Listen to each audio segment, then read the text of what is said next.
Time and place is everything, especially in marketing. But today there are millions of messages per minute and not enough hours in the day. How do you catch your target audience's attention? One word: LinkedIn. LinkedIn can help you speak to the right people at the right time. LinkedIn has become number one in B2B advertising in the US. With LinkedIn, you can stand out against your competitors, nurturing customer relationships and growing your brand. LinkedIn delivers you quantity and quality. Its targeting tools allow you to reach precise audiences down to their job title, company name, location, and more, which means your ads are being seen by those who matter most. Scale your marketing and grow your business with LinkedIn advertising.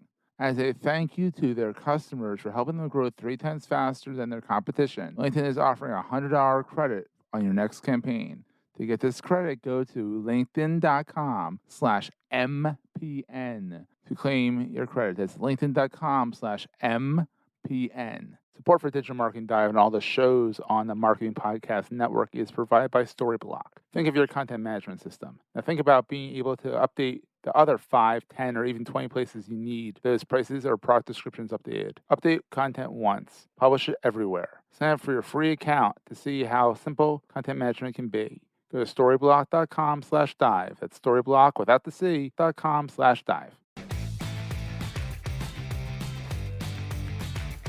Welcome to Digital Marketing Dive, a podcast where we explore the depths of online marketing. I'm your co-host, Olivia. And I'm Seth. And together, we'll be talking with marketing industry vets and giving you our own takes on everything happening in this space. So, let's dive in.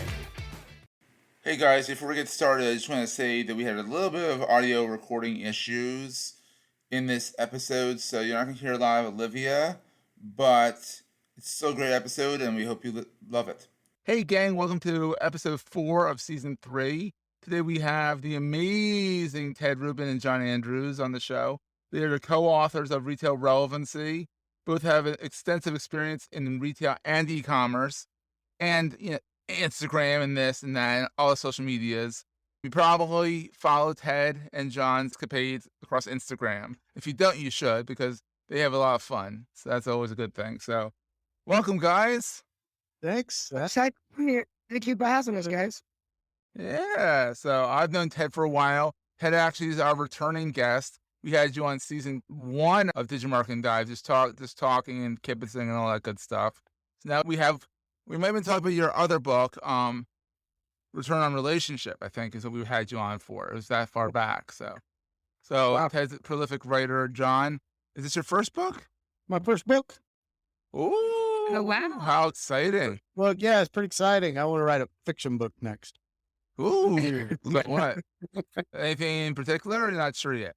I kind of live in this, I'm kind of in the Elon Musk camp of kind of believer in a simulation, maybe. Ooh. Where we're getting punked. So I got a couple ideas where there's no other way you could explain it, right, Seth? Come on. Yeah, exactly. Yeah. Why don't you write a book about Elon Musk is punking us by making us think we're in a simulation? Ooh. Yeah, so that's it. So that would it's about being in a simulation about being in a simulation. Ooh, that's meta. Right. That's deep. Ooh, that's very, very Inception. I like Yeah. that. So first off, let's talk about your backgrounds a little bit. For those who don't know either of you, which I'm shocked if they don't, but Thank you. First off, you guys are good buddies. So if you follow them on social media, you can usually see them having fun on social media, having fun in the world, going to different conferences, driving around in cars, Ted playing with his MP3 glasses. We try to make the content we create about what we do and about marketing and about brands. We like to wrap it around what we do in our lives and make it real. So we like to have fun. We like to make videos. We build it we make fun videos about the topics, whether it's a new standard for coupons, whether it's a new fintech company like Cambridge, who's making movies accessible, or if we're going to F1, we try not to make it just about we're here and this is what this is about, right, but more about how we're integrating ourselves in what. That's awesome. Yeah. Yeah, I think that's true. That we were just at the Miami F1 with Cambridge, And it was really cool, but we weren't, I mean, we weren't talking about the Miami F1, but that was pretty cool. It was really neat. I thought they did a really nice job down there. We're really trying to make it relevant why Gamebridge was there, right?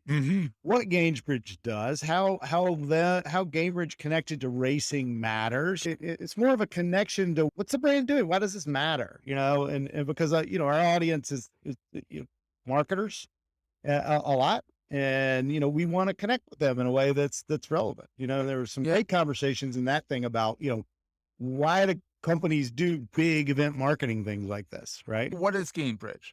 Gamebridge is a fintech play from a company called Group 1001. Group 1001 is a bunch of big insurance companies, Delaware Life, Guggenheim, big kind of old school, but insurance companies.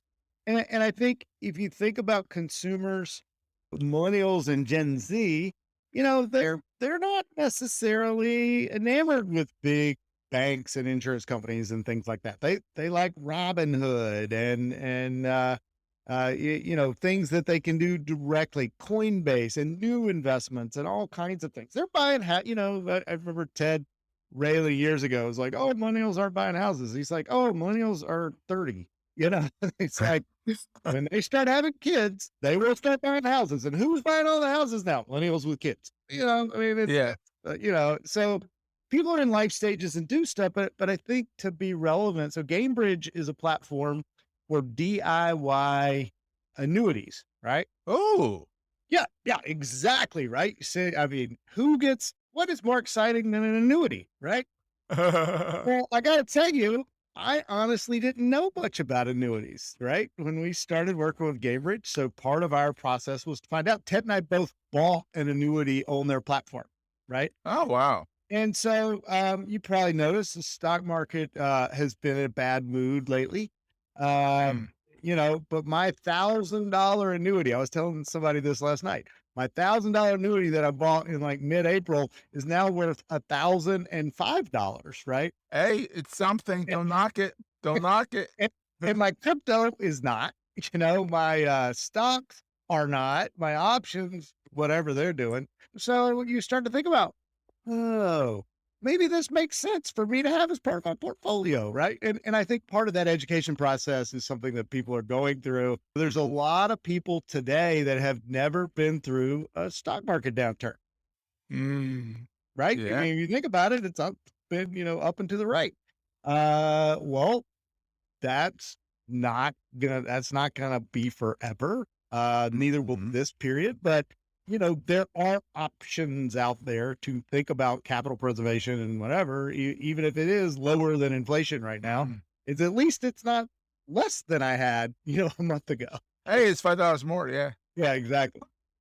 Is they're making it accessible. They have a site like a Robinhood that walks you through the process. You can buy an annuity for $1,000. Basically, that was not possible. Yeah. I mean, tens of thousands of dollars to consider a strategy. So, and they're talking about it more in the buy a little bit time, kind of the old set aside, the thing that we're all taught, hopefully, by our parents, no more, but, set aside something for a rainy day, right. Start putting something aside now so it'll be there later.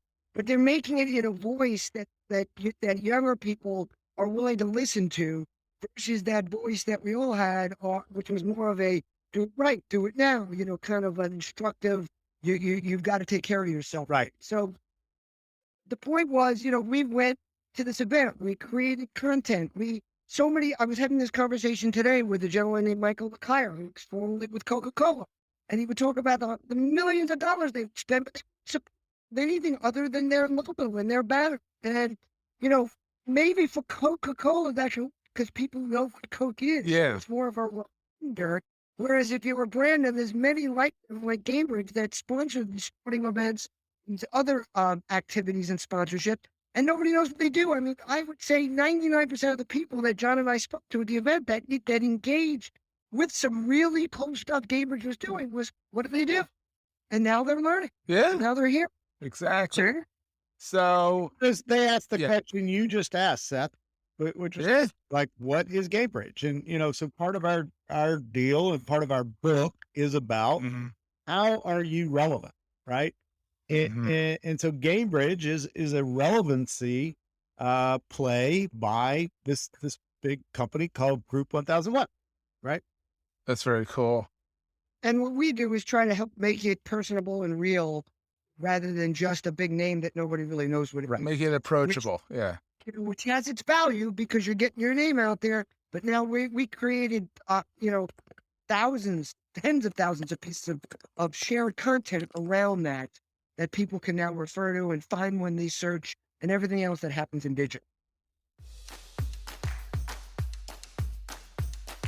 Hey, gang, we're going to take a quick break, thank our sponsor, and get back to the show. Hey there, it's Jason Falls. If your company or maybe one of your clients sells to marketers, you look for advertising channels that guarantee business marketers are paying attention, right? Let me introduce you to the Marketing Podcast Network. You're listening to it right now. It's a network of podcasts all about marketing. So 100% of MPN's audience are marketers. Reach them by advertising on the Marketing Podcast Network. Learn more and find our media kit at marketingpodcasts.net. All right, so where did you two guys meet? Like, I mean, I've seen you guys be gallivanting around forever. Like, In 2009, John was just getting ready to leave Walmart. okay. It built something called, which he can tell you a little bit more about. And we were both doing the same thing. He was at Walmart, I was at Elf. He was doing something at a major brand using what was then called bloggers. Now they tend to call themselves influencers, who build content that people were actually interested in, and shared it about something that was relevant in their lives. And I was doing the same thing at Elf. And I had met a group of some of the early entrants into the web blogger space who got some notoriety at Jeff Pulver's first 140 conference, which was actually called Social Media Jungle. Oh, wow. And I had met a bunch of them named Katja Presnell, but there was Audrey McClellan, there was a bunch of others. And Katja said to me, "Oh my God, you've got to meet this guy, John Andrews. He's doing what you're," and that's how we kind of started getting some notoriety. And she called, and I said, "Sure, I'd love to." And John and I had a couple of back and forth emails, but one day she said, "Listen, there's an event downtown New York, John, you have to come." And I'm like, "Oh, I don't know if I can make it." She goes, "John's going to be there. You have to come. You guys are going to hit it off." And it's been a business and friendship love affair ever since. Oh, that's awesome. We connected. John he does right afterwards. He's like, "Hey, city next week. We need to break bread." We did, and he told me he was leaving to start this thing called Collective Buyer, and that I should join him. And he had no money to pay me, and I was a divorced dad, and it's hard enough to tell your existing wife that you're not going to have any money. Try telling your ex-wife that you're not going to be able to pay your bills. But he dragged me along just the same. He said, "Well, let's get else involved. Let's do something." And, one thing led to another. And within a couple of years, I was a partner at Collective Bias, and it goes from there. Yeah, I actually still have a Collective Bias sticker somewhere around here. You sent me one. I think that is part of what Ted and I have done from the beginning. And it is, how do we make connections? How do we make relationships? How do we, make relevancy for the people that we meet, And it doesn't really matter who you are and what you do. We love to connect people that can help each other, right? Oh, it's a way to be. Absolutely. Absolutely. Right. And it gives you a view into the way other people think instead of just the way you think. Right. Or that might we've had people say, "Why are you inviting these guys? They're not really relevant to our business." Like, well, they might not be today, but they might be tomorrow. And second of all, everybody's a consumer and what influences someone. And John started this great tradition at Collective Bias that we started calling Collective Bias family dinners. Oh, wow. And whatever city we're in, we had some dinners planned, but then we'd kind of open it up. And very often these things that were supposed to be 5-6 people would end up being 20, 25 people. And of course, just like anybody else, our investors would look at these bills and go, "Where's the ROI on this?" It's going to be a long-term play. Right. It's the real return on relationship, everybody. I think that's what people don't get. Return on relationship takes effort. It takes showing up, right? I don't know who's the famous person that says, 90% of life is showing up. Sure. But we just did one of these. So great example. We just did one of these in Hallandale in Miami when we were down on the F1. We've got all this stuff to do with Gainbridge. And I'm like, well, hey, we should have a meetup for our partners at Lucid. And Ted's like, dude, we're really busy, And I'm like, well, you know what? We got to eat. Right. So Ted has a great buddy that is the head of a restaurant group down there called Icebox Cafe. And we called him and said, hey, man, we're going to host this event. And, we're going to do a meetup for Lucid and some of its influencers. And then it turns out we've got Lucid there. We've got Gainbridge there. We had a couple of other companies that we were down for brand innovators. We had, it was like we had other people we knew. All of a sudden, there's 25 people there that all meet each other. And a bunch of them I noticed have already connected and already thinking about how they, could things together. But whatever. But it's not a hey, let's get together and hand each other our business cards, right? Kind of thing. We had a brand innovators event. We invited some people from there. They showed up. Yeah. They were young people. They were older people. John and I, we don't necessarily do it at that scale, but whenever we travel, we try to figure out, at the very least, we'll say, we'll be at this bar this night. Anybody who wants to come join us, come on down. Sometimes we get one person walking in the door and it's 3 of us. Other times we'll get 20 people. That's awesome. That's great. And I'm a planner. John's a go with the flow guy. I take it a bit towards planning. He's taking me a little bit towards go with the flow. So if it doesn't work at that restaurant because we have too many people, we move somewhere else. Absolutely, go with the flow. Exactly. So when did you guys start writing this book, Retail Relevancy? Was it pre-pandemic? Oh my God! We started writing this book, believe it or not, in 2017. Oh wow, it's a long time coming. Well, the plan was to publish it by the end of 2017. And one thing I learned is that when you have a co-author, things can take longer because you've got to coordinate people. And then, of course, life gets in the way and businesses get in the way. And matter of fact, because of COVID, and I say John, because a lot of the retail thinking returns have to go through the whole book, and we had to update a bunch of it because some of the things we were using as predictions, like the tools we're using here, all these other things, were happening so fast that they were going on, whether it was people working from home or it was people digital nomad kind of life or these kinds of things. So it was a long time in the making, and a lot of that just had to do with coordination. I'll tell you right now, when you do something with someone else, unless you're both sitting in the same room every day, you've got to coordinate. Oh, that's all this podcast is me and Olivia coordinating. We're coordinating right now because Olivia's having internet issues right now. It's just, you got to go with the flow. It happened for a reason, Seth, because if we had published this pre-pandemic right at the beginning, first of all, wouldn't have done like now. It's out in January. People are getting out again. They're seeing us face to face. The book is current and new, and it's certainly helping our business. That's great. Hi, Olivia. For those who are listening, Olivia was just staring blankly for the past 5 minutes because her computer had stalled, and we're over in Slack. As you were saying, going in with the flow, trying to figure out stuff. You guys are being great guests and letting us kind of talking as we figure stuff out. So thank you for that. So it's been great. So Olivia, do you want to ask them? You want to ask them about the 100-foot view of the book?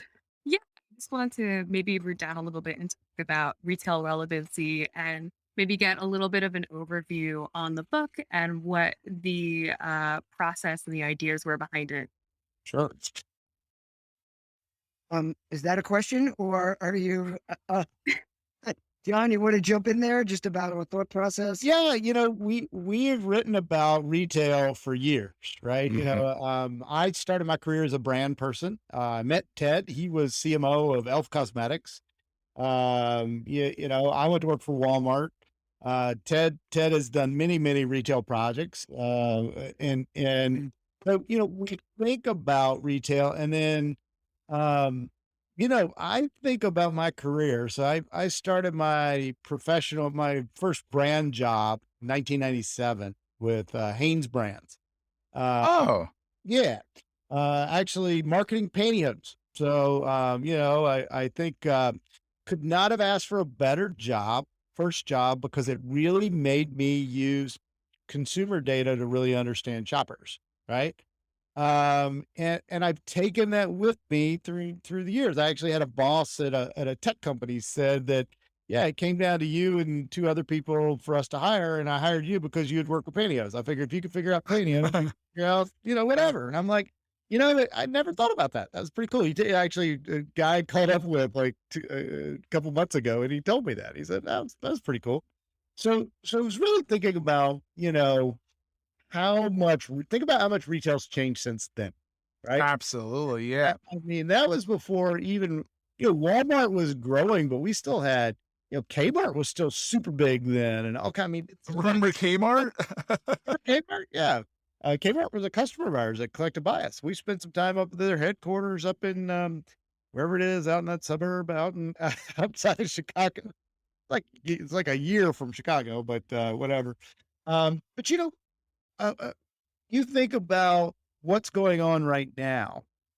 So there's all these camps of people right now talking about e-commerce has kind of slowed down since the pandemic. But keep in mind, e-commerce pretty much tripled during the pandemic. So, of course, but I think we're going through a period where people have all kinds of options for shopping, and there were all kinds of. I think about if I want groceries delivered to me, I could choose Uber Eats, I could choose the retailer, I could choose GoPuff, I could choose whatever. So, in that kind of market, we're down at at the race. Kroger's getting ready to open a store near the track, Opelika, except it's not a store. You can't go there.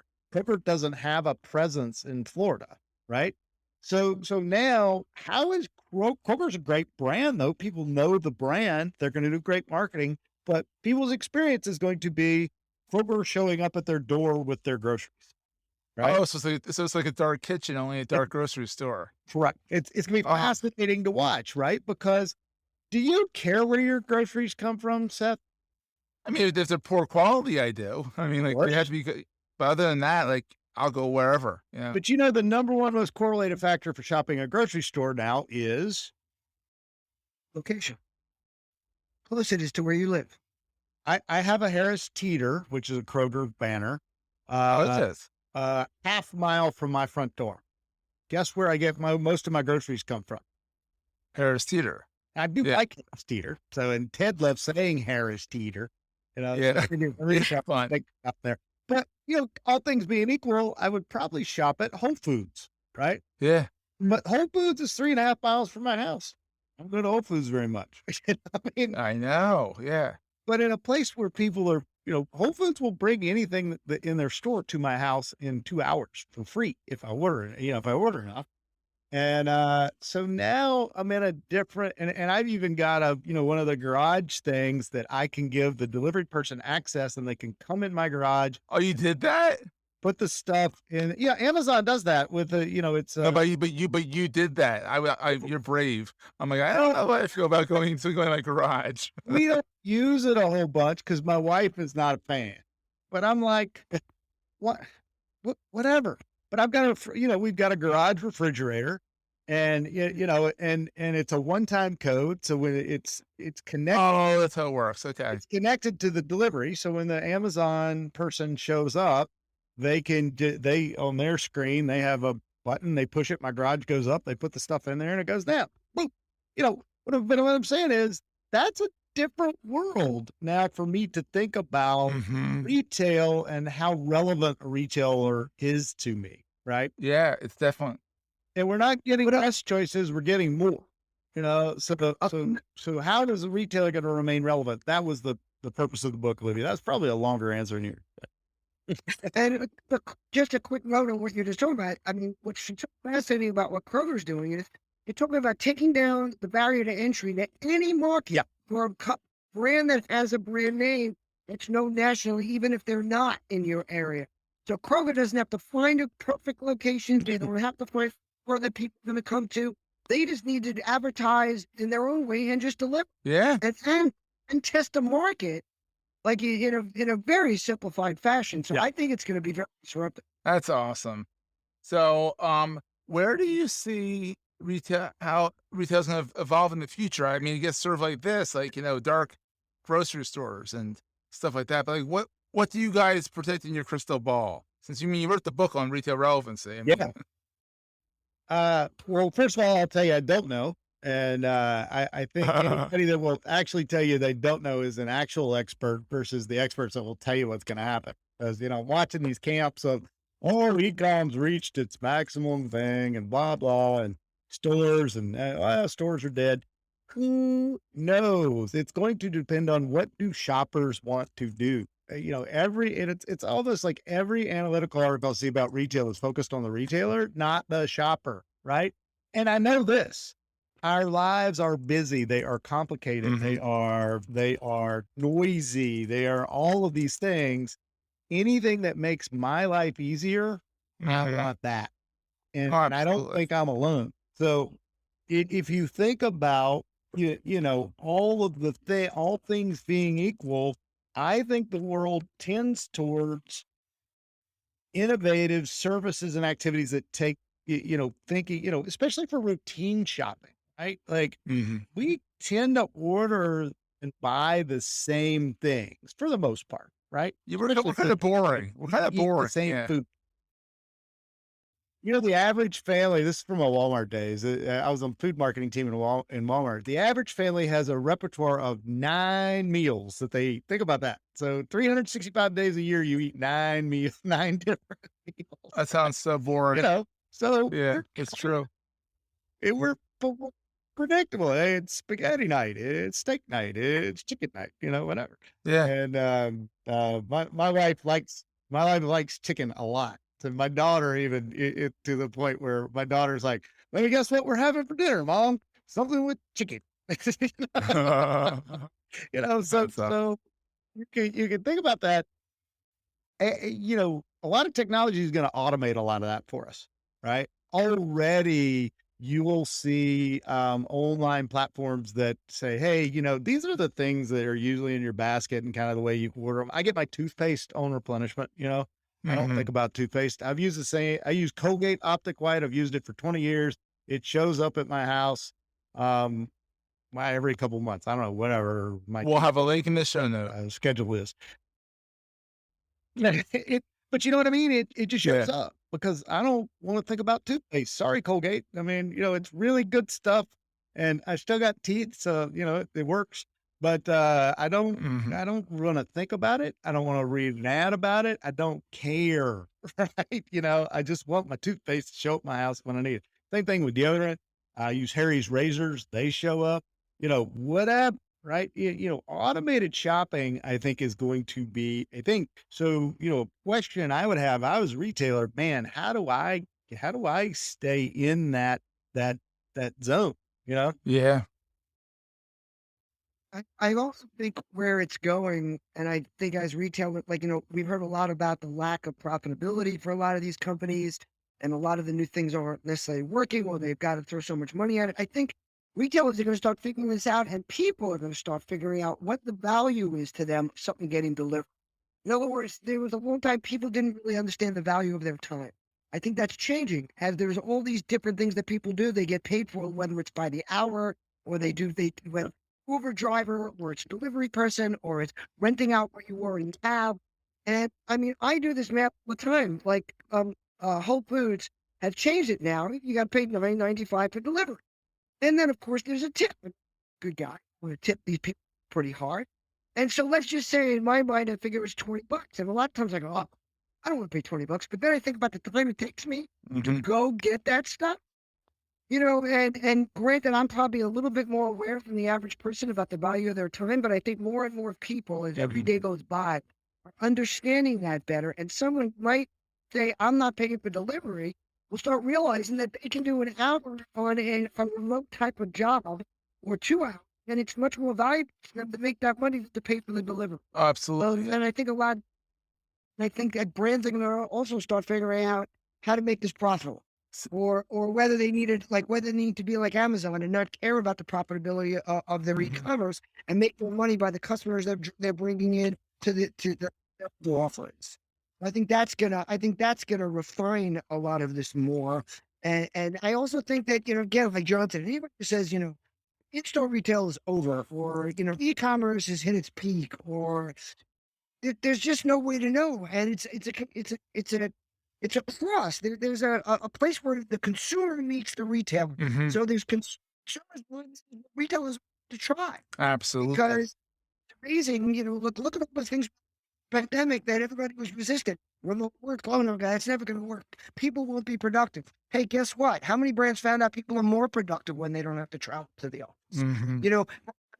So how about something I was talking about today again? How about the fact that we used to, a lot of our calls now are Zoom calls or Microsoft Team calls or or Google Meet calls.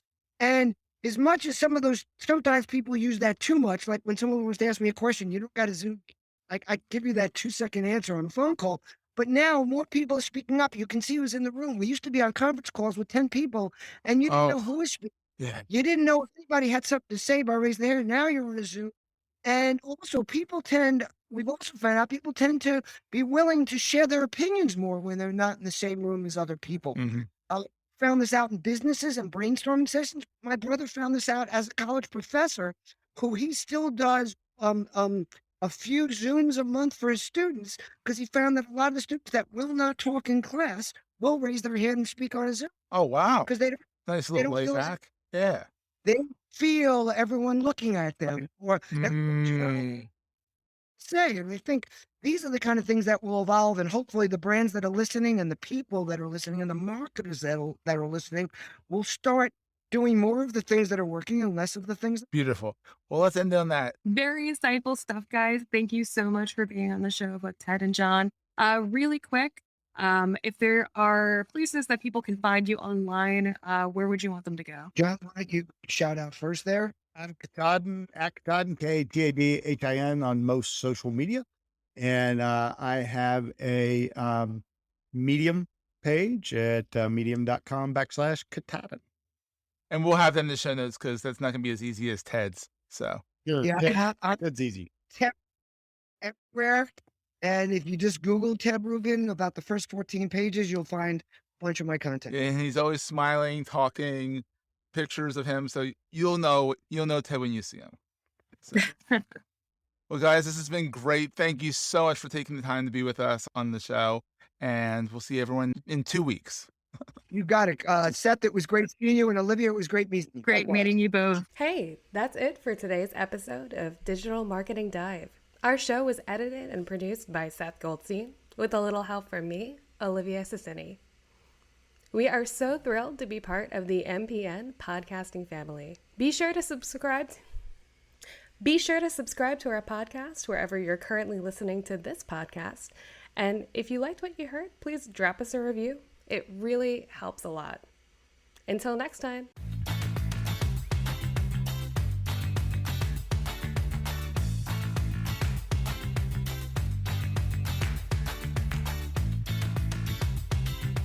This podcast is heard along the Marketing Podcast Network. For more great marketing podcasts, visit marketingpodcasts.net.